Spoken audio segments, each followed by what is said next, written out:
नबी दोस्त दारे चार यारम ताबे औलादे अली मसलके हनफी अदारम मिल्लते हजरत खलील खाक पाए गौसे आजम जेर साया हर वली। बिस्मिल्लाहिर्रहमानिर्रहीम अर्रहमानु अल्लमल कुरआन सदक़ल्लाहुल अज़ीम।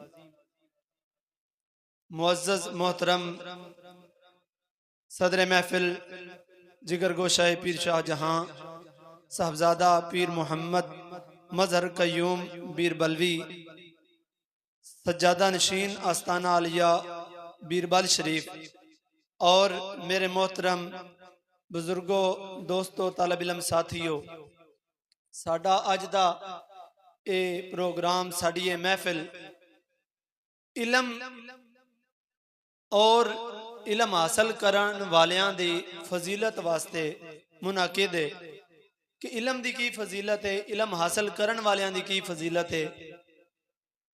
इलम एक ऐसी चीज है जिस दा तज़किरा अल्लाह करीम ने इंसान नूं बनाण तो फौरन बाद अल्लाह ने इलम दी फजीलत बयान फरमा दी। जदों आदम अलैहिस्सलातु वस्सलाम अल्लाह ने बनाया आदम नूं, आदम अबुल बशर यानी कुल इंसानां दे बाप ने हजरत आदम अलैहिस्सलाम। जदों अल्लाह ने आदम नूं बनाया फिर अल्लाह ने फरिश्तियां नूं फरमाया कि तुसीं इन्हां चीज़ां दे नाम दसो। फरिश्ते अल्लाह दी बारगाह विच अपने सिर झुका के अर्ज करदे ने, या अल्लाह इन्हां चीज़ां दे नाम तू सानू नहीं सिखाए, असीं ते सिर्फ ओही जानदे हां जो तू सानू सिखाया है। अल्लाह ने फिर आदम अलैहिस्सलाम नूं फरमाया, आदम तू दस। आदम नूं अल्लाह ने इल्म अता फरमाया है। आदम अलैहिस्सलाम अल्लाह दे पहले नबी और अबुल बशर, आपने उन्हां चीज़ां दे जदों नाम दसे ते अल्लाह ने फरिश्तियां नूं वजाहत कर दी। अल्लाह ने फरमाया कि आदम इलम दी वजह तो तुहाडे तो ज्यादा फजीलत वाले ने, लिहाजा तुसीं इन्हां नूं सजदा करो। सजदा आदम दे इलम नूं होया। इलम दी फजीलत इंसान दी तखलीक दे नाल ही अल्लाह ने ज़ाहिर फरमा दी और इरशाद फरमाया, रहमानु अल्लमल कुरान।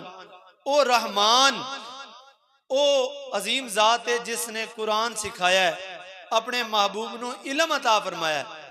और पहली वही इकरा बिस्मि रब्बिकल्लज़ी खलक, इकरा, इकरा दा मैना पढ़ो, यानी बार बार पढ़ने दा इलम दा हुक्म है। पढ़ो, इलम दी फजीलत है, इलम नाल ही शान शौकत है। साडे मोहसिन साडे मुर्शद साहबजादा पीर मोहम्मद मजहर कयूम साहब, आपने साडे ते बड़ा ही खसूसी नजरे करम की है। असां अहले मंडी बाउद्दीन वालियां ते अहले हफजाबाद गुजरात और मियाँ वाली खुशाब मुख्तलिफ यानी इलाकियां विच साडे सूबा पंजाब दे विच आपने खसूसी करम किया है कि अपने वक्त अपने मसरूफियात तो टाइम कढ़ के साडे कोल तशरीफ लैके आउंदे ने और साडे बच्चियां दा खर्चा उठांदे ने। साडे बच्चियां दा खर्चा किवें उठांदे ने? तुसीं चेतो वाले कुछ बंदे दाले दे भी आए बैठे ने, कुछ पार हाफजाबाद तो भी एक दो दोस्त आए ने, एक दो दोस्त फालिए तो आए ने। गल करन दा मकसद इतनी दूरों दूरों असीं चल के आए हैं। मकसद साडे आउण दा पीरां दी जियारत। असीं क्यों जियारत करदे हैं इन्हां दी, क्यों इतनी दूरों चल के आउंदे हां? अज दे दौर विच किहदे कोल इतना टाइम है? अपने असीं दुनिया दे काम अपने झंझट सारे छड्ड के अपनियां टेंशनां, हर बंदे नूं कोई ना कोई टेंशन है, उन्हां टेंशनां परेशानियां नूं असीं भुल के असीं पीरां करमां दी जी पीरां आउणा असीं जियारत करन चले हां।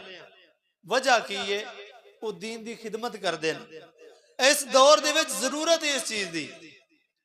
इस दौर दे विच तकरीबन 70% खानकावां ओ जेड़े बस तवीत धागे ते बस ठीक है जी आओ ते जाओ, मेला लगे है। दुनिया आउंदी पई है, तवीज मिलते पे ते जांदे पे, चलो जी साडा काम हो रहा ते तवीज लभ रहे हैं ते तवीज दे रहे हैं, बस ऐ ही जिंदगी दा मामूल ही है बना लिया। हालांकि जड़े ना खानका पीर खाना, पीर खाना तुसी पंजाबी जड़ा इस इलाके दे चंगी तरह समझते हो। खानका असल लफज, खानकावां दा मकसद ही की आई दीन दी तालीम खुद हासिल करना और उम्मत मुहम्मदी नूं दीन दी तालीम दी तबलीग करना। ये खानका दा मकसद आई। लोगों ने इस मकसद नूं छोड़ दिता, दुनियादारी दे पीछे लग गए। ਔਰ ਸਾਡੇ ਬੱਚਿਆਂ ਦਾ ਕਿਵੇਂ ਖਰਚਾ ਉਠਾ ਰਹੇ ਨੇ। ਉਸਤਾਦ ਜਿਹੜੇ ਇੱਥੇ ਤੁਹਾਡੇ ਬੱਚਿਆਂ ਨੂੰ ਪੜ੍ਹਾ ਰਹੇ ਨੇ, ਉਹਨਾਂ ਨੂੰ ਤਨਖਾਹ ਕਿਦੋਂ ਮਿਲ ਰਹੀ, ਉਹਨਾਂ ਉਸਤਾਦਾਂ ਦੇ ਅਖਰਾਜਾਤ ਕਿਦੋਂ ਪੂਰੇ ਹੋ ਰਹੇ ਨੇ? ਕਿਬਲਾ ਹਜ਼ਰਤ ਸਾਹਿਬ ਦੀ ਤਰਫੋਂ। ਅਸੀਂ ਹਜ਼ਰਤ ਸਾਹਿਬ ਨੂੰ 5000 ਜਾਂ 10,000 ਜਾਂ 50,000 ਰੁਪਇਆ ਦੇ ਕੇ ਅਸੀਂ ਸਮਝਦੇ ਹਾਂ ਅਸੀਂ ਬੜਾ ਪੀਰਾਂ ਤੇ ਦੈਨ ਕੀਤਾ ਹੈ। ਹਾਲਾਂਕਿ ਸਾਨੂੰ ਇਸ ਚੀਜ਼ ਨੂੰ ਸਮਝਣਾ ਚਾਹੀਦਾ ਵੀ ਹਜ਼ਰਤ ਸਾਹਿਬ ਇੰਜ ਫੱਦੇ ਨੇ, ਇੰਜ ਦਰਸ ਦੇ ਉਸਤਾਦ ਜਿਹੜੇ ਉਹਨਾਂ ਨੂੰ ਦੇ ਛੱਡਦੇ। ਅਸੀਂ ਹਜ਼ਰਤ ਸਾਹਿਬ ਨੂੰ ਨਹੀਂ ਪੇ ਦਿੰਦੇ, ਅਸੀਂ ਤੇ ਉਹ ਦੀਨ ਦੀ ਖਿਦਮਤ ਪੇ ਕਰਦੇ ਹਾਂ। ਉਹਨਾਂ ਆਪਣਾ ਸਾਰਾ ਵਕਤ ਆਪਣੀ ਦੌਲਤ ਦੀਨ ਦੇ ਨਾਂ ਤੇ ਕੁਰਬਾਨ ਕੀਤੀ ਹੈ। ਜੋ ਅਸੀਂ ਪੀਰਾਂ ਨੂੰ ਦਿੰਦੇ ਹਾਂ, ਪੀਰ ਕਰਮ ਵਾਲੇ ਉਸੇ ਵਕਤ ਐ ਕਾਰੀ ਸਾਹਿਬ ਐ ਲਓ, ਐ ਜੀ ਤੁਹਾਡੇ ਉਸਤਾਦ ਦੀ ਤਨਖਾਹ ਰਹਿੰਦੀ ਹੈ, ਐ ਜੀ ਤੁਸੀਂ ਲਵੋ। ਸਾਡੇ ਕੋਲ ਐਂ ਫੜਦੇ ਨੇ ਨਹੀਂ ਕਿ ਉਹ ਆਪਣੀਆਂ ਜੇਬਾਂ ਭਰਦੇ ਨੇ ਤੇ ਆਪਣੀ ਜਨਾਬ ਕੋਠੀਆਂ ਤੇ। ਸਾਡੇ ਮਦਰਸੇ ਜਿਹੜੇ ਨਾ, ਮਦਰਸੇ ਜਿਤਨੇ ਹਜ਼ਰਤ ਸਾਹਿਬ ਦੇ ਮਦਰਸੇ ਨੇ, ਮੇਰਾ ਖਿਆਲ ਹੈ ਕਿ ਇਹਨਾਂ ਸਾਰਿਆਂ ਮਦਰਸਿਆਂ ਨਾਲੋਂ ਪੁਰਾਣਾ ਹਜ਼ਰਤ ਸਾਹਿਬ ਦਾ ਘਰ ਹੈ। ਮੈਂ ਖੁਦ ਵੇਖਿਆ, ਉਹ ਪੁਰਾਣਾ ਜਿਹੜਾ ਬਜ਼ੁਰਗਾਂ ਬਣਾਇਆ ਉਹ ਹੀ ਘਰ ਹੈ। ਕੋਈ ਕੋਠੀਆਂ नहीं, कोई जनाब बंगले नहीं, तो कोई ਉਹਦੇ अखराजात नहीं हो रहा। तो इधर रोज है, आज बरांडा बनाना, एक कमरा और बनाना, एक कमरा और बनाना। हजरत साहब लो जी है कारी साहब कमरा एक और बना लो। कारी साहबान दी तनख्वाहां मेरे अपने मदरसे दे विच मैं नाल उस्ताद रखना ते मैं परेशान आ कि मैं उस्ताद रखने वास्ते तैयार ना, सिर्फ किस वजह तो कि तनख्वाह किवें देसां। हजरत साहब फरमाया तुसां उस्ताद रखो, काबिल उस्ताद रखो। इत्थे हजरत साहब दा ते बच्चा कोई नहीं ना पढ़दा, ना उन्हां दा भतीजा ना भांजा, साडे ही बच्चे ना। हजरत साहब की फरमांदे ने जी तुसी उस्ताद रखो, काबिल उस्ताद रखो, इन्हां बच्चों नूं अच्छी तालीम दिओ। तनख्वाहां देना मेरा काम है, तुहाडी होर जरूरियात जिंदगी ने। मिसाल दे तौर ते मेरी शादी है, हजरत साहब ने 50,000 रुपया जी सेहरा बंदी मेरी तरफों।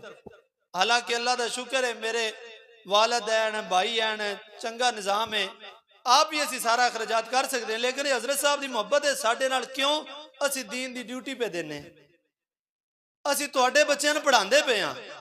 तुहाडे बच्चों के अखराजात ने जिहड़े हजरत साहब अदा करते पे, सिर्फ वजह की है अल्लाह की रजा, और कुछ भी नहीं चाहिए। अल्लाह ते अल्लाह का रसूल राजी हो जाए। सानू भी चाहिए असी इन्हां बच्चों, अपने बच्चों ते असी तवज्जो देवीए, असी किबला हजरत साहब नाल मुहब्बत का इजहार करिए। अपने जेड़े साडे मदरसे ने, साडे अपने पिंडां विच हजरत साहब दे मदरसे ने, असी उन्हां मदरसियां दी कैड़ लवीए। उत्थे जेड़े कारी साहबान ने, कारी साहबान दी कैड़ लवीए। कारी साहब रोटी किदों हुंदी है, कारी साहब रोटी खांदे पे हो कि नहीं खांदे पे, हर चीज़ का ख्याल रखिए। साडा ये फर्ज बनदा है असी उन्हां मदरसियां दे दस्तो बाजू बणीए, कारी साहबान दे नाल असी तावन करिए, ताकि ये दीन दे ये जेड़े मरकज ने ना मदरसे, जिथों दीन अगां छाया होना है। इत्थे दीन दे बूटे लगते हैं, वो बूटे फिर जदों तनावर दरख्त बनते हैं, उन्हां ते फल लगता है, फिर वो फल दुनिया खांदी है। इस वास्ते सानू चाहिए कि इस इलम की रोशनी नूं असी सारे मिल के अगां वधाईए। हुण और नबी रसूल कोई नहीं आउणा, असी आखिरी उम्मत हाँ, ते साडे ते फर्ज है दीन दी गल, दीन दा इलम अगां फैलाना। ये याद रखना, वो ही ड्यूटी हजरत साहब निभा रहे हैं, दीन दी तबलीग, दीन दी तालीम अगां पहुंचाना। ये साडे ते फर्ज है हर मुसलमान ते। ते सानू चाहिए असी इन्हां मदरसियां दे नाल तावन करिए। अपने बच्चों दे नाल असी मदरसे जाविए, जदों उन्हां दा प्रोग्राम हुंदा है, बच्चा दसदा है भी अब्बू अज साडे दरस दे विच अज महफल है, अज साडे मदरसे दे विच इनामात दा सिलसिला है, रिजल्ट है। साडे ते फर्ज है, वाजिब है, असी अपने बच्चों दे नाल जाविए, अपने बच्चों की कारकर्दगी वेखिए, उन्हां उस्तादां दी कारकर्दगी वेखिए। अगर एक बच्चा, मिसाल तौर ते मेरा बच्चा है, अगर वो 2 साल हो गए ने, वो जो दूसरे सिपारे, ਇਹਦਾ मतलब ये तो नहीं बस सारा दरस ही दूसरे सिपारे होना है। तुसी मदरसे आओ तो सही। हर बच्चे के ज़हन च फर्क होंदा है, हर बच्चे की एक कंपैसिटी होंदी है चीज़ नूं जल्दी समझण दी, ਉਹਦੇ ਵਿੱਚ फर्क होंदा है। मदरसे आ भी आके वेखिए क्या साडा बच्चा जिहड़ा वो पिछे या सारे बच्चे पिछे।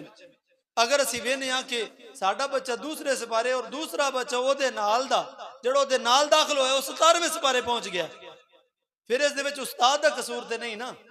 सानू चाहिए ना सारियां चीज़ां नाल नज़र रखिए और अपने मदरसियां दे नाल मुहब्बत करिए, तावन करिए। दुआए खालिक़े कायनात इस दीन दे इलम दे इस पासबान नूं अल्लाह करीम लंबी जिंदगी अता फरमाए। अल्लाह करीम इन्हां दा साया साडे सिरां ते तादेर सलामत फरमाए। आमीन।